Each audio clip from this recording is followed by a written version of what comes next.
Welcome back, people, to Bun and Cheese Reviews. This is a new month, so that means a new topic of what I am reviewing. Again, I'm here with top fives. I don't know how long we're going to keep the top fives for. Might be for a while, but we'll see. We'll see when I run out. Might not ever run out, who knows? But this episode, you probably could tell from the title, is my top 5 drama TV series. So this month is going to be about TV series. And there'll be all kinds of different ones because I'm big on my TV too, you know what I'm saying? I'm big on everything, man. I'm big on everything.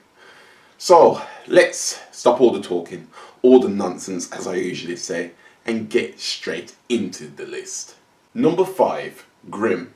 On first sight, Grimm didn't seem like a show that would interest me. I've never been a fan of werewolves or anything supernatural like that, but when I gave it a go, I was pleasantly surprised. The show centers around Nick, a descendant of hunters who fight supernatural beings. Crazy, I know. But I have to say, the acting from Bitsy Tulloch in her 2 roles of Juliet and Eve, and the acting from David Guglielmini as Nick was superb, especially that one scene that involved Nick's mother. You should know the scene if you've seen Grimm. No! It's his mom.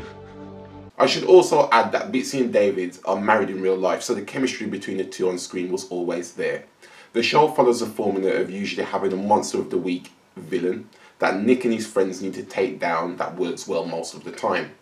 Most of the side characters are likeable, especially Adeline, where the writers did a good job of making a woman you couldn't stand in the early seasons to someone you actually care for later on. The reasons for it being low on this list has to be its poor CGI during the fight scenes. I understand it's a TV budget, but god damn sometimes. That love episode at the hotel that I won't ever forget because I was crying of laughter of how bad it actually was. I'm going to have to try and find the scene and put it in there because it was pretty damn bad. And a somewhat odd ending, as I think the ending for season 5 could have better served as a series finale than the season 6 finale. Number 4. Gilmore Girls.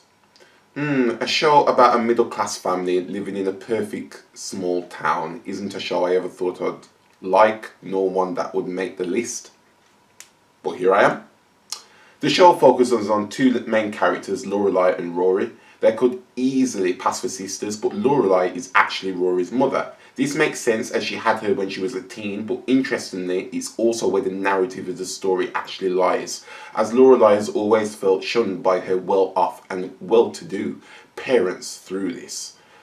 Lauren Graham, who portrays Lorelai, does so with a likeable, friendly, and sometimes even childish attitude, smartly written into her character to sometimes not have all the answers of life, which is what an early something 30-year-old is usually like. I'm writing this script as I'm closer to 30 than 20 myself. Rory, portrayed by Alexis Bledel, is extremely career-driven and precocious. Even though her character isn't my favourite in the show, I can appreciate the lifelike portrayal Bledel makes. Milo Ventimiglia is one of my favourite actors, and he stars in this show as Jess Moreno, which was my favourite character when he was in it, of course. This was because of his smart but lazy personality, setting him apart from pretty much everybody else on the show. Gilmore Girls is a great family show for all ages to watch, but still falls shy of some of my other favourites on this list. Number 3. Ray Donovan. Ray Donovan will always have a special place in my heart. This is because I remember it being the first series I ever watched and enjoyed while living in this house. Silly I know, but it's funny what I remember and what I don't. Lee Schreiber has a leading role as a titular character, and I knew as soon as I saw him it would be something I liked.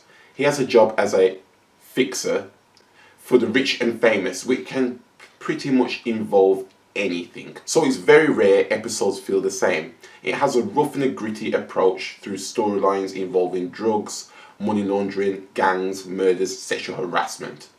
The supporting cast also performed well, with Eddie Marsan and John Voight delivering the best performances as Terry and Mickey Donovan respectively. I found myself binging the series from the moment I started because I couldn't get enough of this crazy Boston family dynamic they had. And it even made me put up with the fact they cast Pooch Hall, who is a dark-skinned brother like me, to play Ray's half-brother, who was mixed race. I don't know whose casting choice that was, but unfortunately the series ended abruptly on season 7 with a cliffhanger, and oh how I hate no closure in my favourite TV shows. But the cast and the producers do want to finish it properly, so hopefully one day we will see how it all turns out for the family. Number 2, Dexter. Dexter is without a doubt my favourite crime drama series of all time. What I love about it is the realistic take on a serial killer and how the show makes you question your own morality as a viewer through all the decisions Dexter makes. Here's a quick rundown of what the show entails. Dexter is a serial killer that works in forensics, so he has access to all the equipment and files of criminals. The twist is he only kills people he deems worthy through his father's code that he taught him as a teenager. Michael C. Hall portrays the main role, and he is second to none with how well he shows his lack of emotion, his expertise in forensic, and his brute strength in killing techniques. The support cast is also likeable, with Jennifer Carpenter, who was also Hall's wife at the time the show was made, portraying the potty-mouthed Deborah Morgan, Dexter's sister. Julie Benz as a loving girlfriend and soon-to-be wife of Dexter. And surprise, motherfucker! Eric King as the incredible skilled detective James Stokes. Even though as a whole the season villains were usually either really good or really weak. Lila!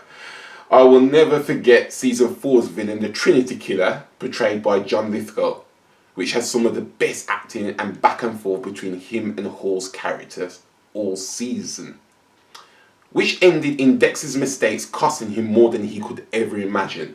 The ending of the show is well known to be among the worst in TV, and I'm not going to dispute that at all, with me hating it through my first and second watch of this series, but the show still goes down as one of my favourites of all time. Number 1, This Is Us. If there's ever been the definitive family drama, it is this one. It focuses on one family to begin with that starts with Jack, portrayed by Milo Ventimiglia. I promise this is the last show he's been on this list. And Rebecca, portrayed by Mandy Moore, as two young people that meet, eventually fall in love and start a family. For the majority of the stories, the writers focus around the 3 kids that these 2 characters have. They are Randall, Kate and Kevin, from their childhood in the past all the way to their late 30s, which does make you feel a certain connection to each of the characters and understand more why they do what they do, especially in Randall's case, as he is an interesting character to say the least, portrayed by actor Sterling K. Brown perfectly. The writers choose the right time to expand the cast with some stories with the main characters running dry. So in the most recent season, love interests and relatives have appeared, giving the whole cast a variety of storylines to deal with. The show is well known for its realistic situations with emotional weight behind them. It can also bring out the same emotion in the viewers, something that I haven't really seen done well in live action TV series before. This show is a full package, written, acted and directed well, which is why it fares so high on this list. It also features an ensemble cast of people I recognise from episode 1, such as Justin Hartley from his Smallville days and Ron Cephas-Jones from Luke Cage, which I did watch before This Is Us, even though they came out roughly the same time. So that is my top 5 list of top dramas. Bro, those got me hooked, you know. Some of those were getting me hooked when I was watching them. I'd say, to be honest, all of them were, really. And that is it. A quick one in and out this time. Hopefully I won't have any copyright problems with this series as I did with the last one. If you're wondering, I didn't mention as well, if you're wondering what the borders were in the last series with music, it was to stop the copyright, because apparently that stops it, so that's why I put them around. Maybe we'll do that again if I have to in this one. So till next week with a brand new episode. It's going to be about TV shows, but a different kind of TV show. Till then.